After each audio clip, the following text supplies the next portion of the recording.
আবার যুদ্ধ লেগেছে। যুদ্ধের ফলে মার্কেট যে কতটা বিধ্বস্ত হয় সেটা আমরা 2022 সালের ইউক্রেন এবং রাশিয়ার মধ্যে যখন যুদ্ধ হয়েছিল তখন দেখেছিলাম। তারপরেও অনেক ছোট বড় যুদ্ধ হয়েছে এবং মার্কেট বিধ্বস্ত হয়েছে এবং রিয়্যাক্ট করেছে। গত কিছুদিন ধরেই মধ্যেই একটা যুদ্ধ ভাব চলছিল এবং মার্কেটও সেটা টের পাচ্ছিল যে কিছু একটা যুদ্ধ হতে চলেছে। নতুন করে আমেরিকা এবং ইরানের যুদ্ধের ফলে অনেক মানুষ বিধ্বস্ত হয়েছে, অনেক মানুষ আহত হয়েছে। এবারে সেটা ভারতীয় মার্কেট তথা বিশ্বের মার্কেটকে কি প্রভাব ফেলতে চলেছে সেটাই আজকের ভিডিওর বিষয়বস্তু। এখন দেখা যাক মার্কেট কি সেটা আগে থেকে প্রেডিক্ট করতে পেরেছিল। হ্যাঁ, অবশ্যই মার্কেট সেটা বুঝতে পেরেছিল। ভারতীয় মার্কেট গত শুক্রবার কিন্তু অনেকটা পড়ে যায়। এবার আমরা দেখি যে আগামী দিনে মার্কেট কি হতে পারে বা কি হতে চলেছে। সেটা তো চার্টে আগেই ধরা পড়েছিল, এখন সোজাসুজি চলে যাব চার্টে। ধন্যবাদ। এখন দেখতে পাচ্ছেন নিফটির চার্ট খোলা রয়েছে। নিফটিতে এরকম একটা জায়গায় রেজিস্ট্যান্স ছিল, সেই রেজিস্ট্যান্স থেকে নিফটি কন্টিনিউ করছিল নিচের দিকে। তারপরে এরকম একটা জায়গায় বারবার সাপোর্টে ধাক্কা খাচ্ছিল। এই জায়গাটাতে সাপোর্টে কন্টিনিউ ধাক্কা খাচ্ছিল, ধাক্কা খেতে খেতে শুক্রবারে কিন্তু একটা ডাউনফল আমরা দেখতে পাই। তো এর ফলে কিন্তু একটা বড় সেল অফ আসে এবং এফআইআই থেকে ডিওয়াই প্রচুর পরিমাণে সেল করে এবং সাধারণ মানুষ কিন্তু ভয়ে এক্সিট করে যায়। এখন বিষয় হচ্ছে এখান থেকে মার্কেট কোথায় যেতে পারে। প্রথমত বলি, একটা মার্কেট একটা রেঞ্জের মধ্যে চলে গেছে, ডাউন ট্রেন্ড রেঞ্জের মধ্যে চলে গেছে। সেই ডাউন ট্রেন্ড রেঞ্জটা আমি দেখিয়ে দিচ্ছি। আমাকে তার জন্য একটু ড্র করতে হবে রেঞ্জটা।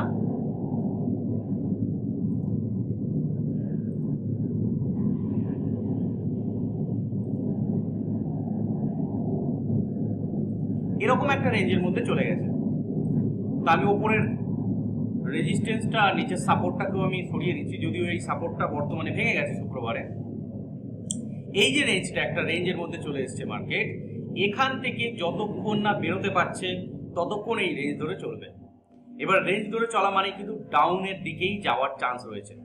এখানে ভলিউমটা কন্টিনিউ বেশি আসছে এবং ডাউনের দিকে যেতে যেতে যদি এই রেঞ্জটা নিচের দিকে ভেঙে যায় তাহলে কিন্তু আরও বেশি পরিমাণে নিচের দিকে যাবে। আর যদি এই রেঞ্জটা ভেঙে ওপর দিকে যায় এবং তার সঙ্গে যদি ভলিউম আসে এবং অন্যান্য ইন্ডিকেটর সাপোর্ট করে, তার সঙ্গে এফআইআই এবং ডিওয়াইআই যদি কন্টিনিউ বাইং করে, তাহলে কিন্তু মার্কেট ওপর দিকে যাওয়ার একটা প্রবণতা রয়েছে। এবার যে সাপোর্ট যেটা রয়েছে, প্রথম সাপোর্ট, সেই সাপোর্টটা আমরা দেখে নিই।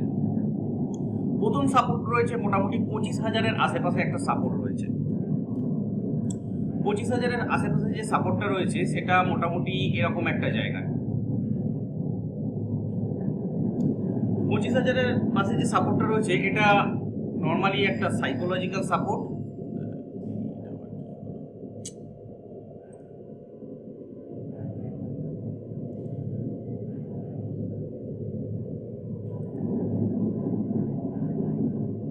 প্রথম যে সাপোর্টটা ছিল এই সাপোর্টটা ভেঙে যায় এবং পরবর্তী যে সাপোর্টটা আছে আমাদের বর্তমানে 25,000-এর আশপাশে একটা সাপোর্ট রয়েছে। এরকম একটা জায়গায় 25,000-এর আশেপাশে একটা সাপোর্ট, একটা সাইকোলজিক্যাল সাপোর্ট তো রয়েছে, তার সঙ্গে এই রেঞ্জেরও একটা সাপোর্ট রয়েছে। এই সাপোর্টটা যতক্ষণ না ভাঙছে ততক্ষণ কিন্তু মার্কেট এই রেঞ্জের মধ্যে চলবে। আবার এদিকে টোটাল মানে এই যে লাইন একটা আর এই লাইনটা, এটা একটা রেজিস্ট্যান্স লাইন, এটা একটা সাপোর্ট লাইন। যতক্ষণ না রেজিস্ট্যান্স ভাঙছে মার্কেট ওপর দিকে যাবে না, যতক্ষণ না সাপোর্ট ভাঙছে মার্কেট খুব দ্রুত গতিতে নিচের দিকে যাবে না। যদিও নিফটি ছাড়াও আরও কয়েকটা ইন্ডেক্স রয়েছে, যেমন আমি যদি যাই bank নিফটিতে,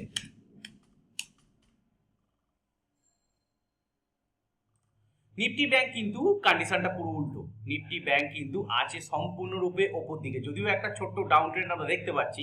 Nifty bank life time high জোনে রয়েছে এবং আরো ওপর দিকে যেতে পারে। এছাড়াও আমরা যদি আরো একটা ইন্ডেক্স দেখি যেটার অবস্থা খুবই খারাপ, খুবই শোচনীয়, তার নাম হচ্ছে নিফটি আইটি। নিফটি আইটির অবস্থা সত্যিই খুব খারাপ এবং অনেকটা নিচে চলে গেছে। এই কোথায় এখানে ছিল 46,144, বর্তমানে ভেঙে দাঁড়িয়েছে 30,071।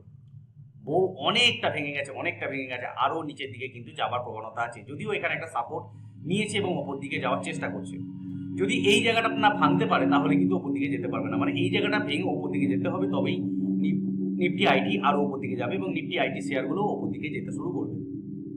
আর একটা সেক্টর আছে যেটা খুব ভালো কন্ডিশনে আছে, অনেকটা নিফটি ব্যাংকের মতোই, সেটার নাম হচ্ছে নিফটি মেটাল।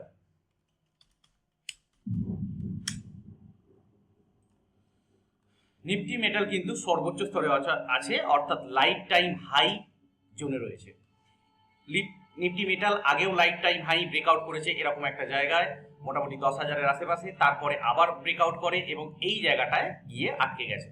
এখানে গিয়ে রেজিস্ট্যান্স দিচ্ছে একদম লাইফ টাইম হাই জোনে। তো এই জায়গাটাকেও কিন্তু ব্রেক করে বেরিয়ে যেতে পারে যদি মেটাল সেক্টরে আবার নতুন করে বাইং আসে। এতক্ষণ ভিডিওটি দেখার জন্য ধন্যবাদ। এরকম আরও ভিডিও দেখতে আমাদের চ্যানেলটি সাবস্ক্রাইব করুন এবং পাশে থাকুন। আর শেয়ার মার্কেট রিলেটেড এরকম ভিডিও পাওয়ার জন্য আমাদের চ্যানেলটি সাবস্ক্রাইব করুন।